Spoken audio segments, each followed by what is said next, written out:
If there's one thing the Harry Potter films do best, it's making us fall in love with their characters, only to break our hearts moments later. From tragic heroes to dark villains, every death left a scar on the wizarding world. Here's every major death in the Harry Potter movies. Number 9. Professor Quirrell. Professor Quirrell is the first offense against the dark arts teacher Harry encounters at Hogwarts in Harry Potter and the Sorcerer's Stone. At first, he appears timid and nervous. He often wears a turban and seems harmless. However, as the story unfolds, it's revealed that Quirrell is hiding a dark and terrifying secret. Lord Voldemort is literally living on the back of his head, using him as a host to regain power. Quirrell's thirst for knowledge led him to seek out Voldemort, thinking he could learn from him, but instead, he became enslaved by him. When Quirrell tries to seize the Sorcerer's Stone from Harry, he attempts to kill him by hand. But the moment Quirrell touches Harry's skin, his body begins to burn and blister. This happens because Harry carries a powerful charm left by his mother, Lily Potter, when she sacrificed herself to save him from Voldemort. Her love created a magical protection that made it impossible for Voldemort, or anyone else carrying his essence, to harm Harry through physical touch. Since Quirrell's body was sharing life with Voldemort's soul, Harry's touch became deadly to him. His flesh burns away until he can't survive the pain and damage, and ultimately dies, making Harry indirectly responsible for his death. Number 8. Sirius Black. Sirius Black is one of the most beloved and complex characters in the Harry Potter series. First introduced in The Prisoner of Azkaban, he is initially believed to be a dangerous murderer and a devoted follower of Voldemort who betrayed Harry's parents. However, the truth reveals something very different. Sirius was actually framed for the crime by Peter Pettigrew and spent 12 years in Azkaban for something he didn't do. Sirius Black meets his tragic end during the intense battle at the Department of Mysteries. As the Order of the Phoenix fights the Death Eaters, Sirius duels his deranged cousin, Bellatrix Lestrange. During the fight, Bellatrix hits him with a stunning or possibly killing curse. The spell knocks Sirius backward, and he falls through a mysterious ancient archway known as the Veil in the Death Chamber. The Veil is a magical barrier between the world of the living and the dead. Once someone passes through it, there's no coming back. Sirius disappears behind it instantly, his body never seen again, confirming that he has died. This moment devastates Harry, who loses his godfather, the closest thing he ever had to family, right before his eyes, marking the moment when death and loss become painfully real for Harry. Symbolically, Sirius's death also represents the end of Harry's innocence. Number 7. Dobby. Dobby is a house elf first introduced in Harry Potter and the Chamber of Secrets. He is known for his loyalty, honesty, and desire to do what's right, even when it gets him into trouble. Originally bound to serve the Malfoy family, Dobby is free when Harry tricks Lucas Malfoy into giving him a sock. From then on, Dobby chooses to work freely and helps Harry several times throughout the series. After Harry and his friends are captured by Snatchers, they're taken to Malfoy Manor, where Bellatrix Lestrange and other Death Eaters are holding them prisoner. When it seems like all hope is lost, Dobby, the brave house elf Harry freed years earlier, appears to help them escape. Using his magic, Dobby disarms Bellatrix and helps free everyone, including Luna, Ollivander, and Griphook. He then apparates with Harry and the others to safety at Shell Cottage. But just as they vanish, Bellatrix throws her knife toward them. The knife travels through the magic of apparition and strikes Dobby in the chest. When they arrive on the beach, Dobby collapses in Harry's arms, fatally wounded. His final words, "Such a beautiful place to be with friends." Dobby is happy to be with his friend, Harry Potter, perfectly captures his innocence and loyalty. Dobby dies as a free elf, having saved the people he cared about most. His death is symbolic of pure courage and love, a small, humble creature standing up against evil and paying the ultimate price. Harry buries him himself without magic, marking his grave with the words, "Here lies Dobby, a free elf." Number 6. Mad Eye. Alastor Mad Eye Moody is a retired Auror and a member of the Order of the Phoenix in the Harry Potter series. He is known for his magical eye, constant vigilance, and no-nonsense attitude. As one of the most skilled dark wizard catchers of his time, Moody is cautious and always alert to danger. He is killed during the Battle of the Seven Potters, though his death happens off-screen. At the beginning of the movie, the Order of the Phoenix comes up with a plan to safely move Harry from Privet Drive to the Burrow. Since Voldemort is hunting for him, several members of the Order drink Polyjuice Potion to look like Harry, creating multiple decoys to confuse the Death Eaters. Moody organizes the mission and leads it himself. During the flight, the group is ambushed by Death Eaters and Voldemort himself. In the chaos, Voldemort attacks Moody directly, killing him with the Avada Kedavra curse. His body falls from his broomstick and is never recovered. Moody's death hits the group hard because he was not just a skilled fighter, he was a symbol of constant vigilance and and strength. Losing him at the very start of their mission is a dark sign of how dangerous the road ahead will be. It also marks a turning point for the Order. Even their most capable and cautious member isn't safe anymore. His death reminds everyone, including Harry, that they're truly at war, and that even heroes can fall. Number 5. Severus Snape. Severus Snape is the potions master at Hogwarts, and one of the most complex characters in the Harry Potter series. Known for his strictness and sharp attitude, he often appears cold and unfair, especially towards Harry. But his death is one of the most emotional and revealing moments in the entire series. As the Battle of Hogwarts rages on, Voldemort becomes convinced that Snape is the master of the Elder Wand, the most powerful wand in existence, because Snape killed Dumbledore. Believing that killing Snape will make the wand truly his, Voldemort orders his snake, Nagini, to attack him. Trapped inside the boathouse, Snape is mauled by Nagini through the protective cage Voldemort keeps her in. Voldemort coldly watches as Snape collapses, leaving him to die. When Harry rushes to him moments later, Snape uses his last strength to give Harry his memories, telling him to look at me, so that the last thing he sees is Lily Potter's eyes, the woman he loved all his life. Later, when Harry views those memories in the pensieve, he learns the truth. Snape was never truly loyal to Voldemort. He had been working with Dumbledore all along, protecting Harry out of love for Lily. His apparent betrayal and coldness were all part of a carefully maintained disguise. Snape's death is deeply tragic. He dies misunderstood by nearly everyone, seen as a villain by both sides. But his final act reveals him as one of the bravest characters in the series, a man who lived and died for love and redemption. Number 4. Fred Weasley. Fred Weasley is one of the Weasley twins in the Harry Potter series. He's known for his sense of humor and love of practical jokes. Along with his brother George, he runs the joke shop Weasley's Wizard Wheezes in Diagon Alley. Fred is friendly and loyal to his family and friends, often using humor to lighten serious situations. But in Harry Potter and the Deathly Hallows Part 2, that laughter comes to a heartbreaking end. During the Battle of Hogwarts, Fred fights alongside his family and friends as they defend the castle from Voldemort's army. After the chaos, we see the Great Hall filled with silence and grief. The Weasleys gather around Fred's body, mourning the loss of their son and brother. Number 3. Bellatrix Lestrange. Bellatrix Lestrange is a Death Eater and one of Voldemort's most loyal followers in the Harry Potter series. In Harry Potter and the Deathly Hallows Part 2, her death is one of the most satisfying moments of the final battle. During the Battle of Hogwarts, chaos erupts in the Great Hall as Voldemort's forces clash with the defenders of the castle. Bellatrix, one of Voldemort's most powerful and fanatically loyal Death Eaters, faces off against Ginny Weasley. But when a curse nearly hits Ginny, Molly Weasley steps in to protect her daughter. Furious and fearless, Molly yells her legendary line, "Not my daughter, you bitch." Bellatrix, overconfident and sadistic as always, underestimates Molly. But Molly's fury and love for her family give her incredible strength. With a powerful spell, Molly strikes Bellatrix in the chest, and Bellatrix's laughter freezes. A moment later, she explodes into ashes, killed instantly. Number 2.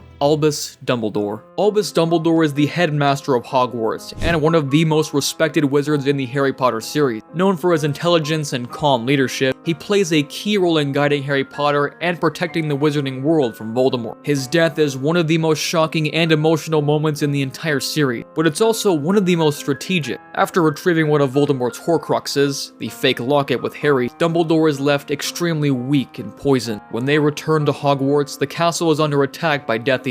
As they reach the astronomy tower, Draco Malfoy disarms Dumbledore, but hesitates to kill him. Moments later, Bellatrix Lestrange and a group of Death Eaters arrive, urging Draco to finish the job. That's when Severus Snape arrives. Dumbledore looks at him and says please, and Snape casts the Avada Kedavra curse, sending Dumbledore falling from the tower to his death. To Harry, watching helplessly from below, it looks like pure betrayal. However, the truth revealed later in the Deathly Hallows is that Dumbledore and Snape had secretly planned this. Dumbledore was already dying from the curse of the ring Horcrux he had destroyed earlier, and he knew his time was short. He asked Snape to kill him when the moment came, both to spare Draco's soul, so Draco wouldn't become a murderer, and to solidify Snape's position as a trusted Death Eater in Voldemort's eye. So, while Snape did kill Dumbledore, it was a mercy and an act of loyalty. Number 1. Voldemort. Lord Voldemort, born Tom Marvolo Riddle, was once a brilliant student at Hogwarts who became obsessed with power and immortality. Terrified of death, he turned to dark magic, creating Horcruxes, objects containing fragments of his soul soul to make himself nearly impossible to kill. By the time of Deathly Hallows Part 2, every Horcrux has been destroyed. The last one, Nagini, is slain by Neville Longbottom with the Sword of Gryffindor during the Battle of Hogwarts, leaving Voldemort mortal once again. In the final duel in Hogwarts' courtyard, Voldemort casts the Avada Kedavra curse at Harry, but what he doesn't realize is that the Elder Wand he wields no longer answers to him. Its loyalty belongs to Harry, who unknowingly earned it by disarming Draco Malfoy. When Voldemort strikes, the curse rebounds, destroying him in an instant. His body disintegrates into ashes, killed by his own magic. His death marks the end of an era of fear and tyranny. Now, if you want to watch some hidden details in Harry Potter, then click on this video right here.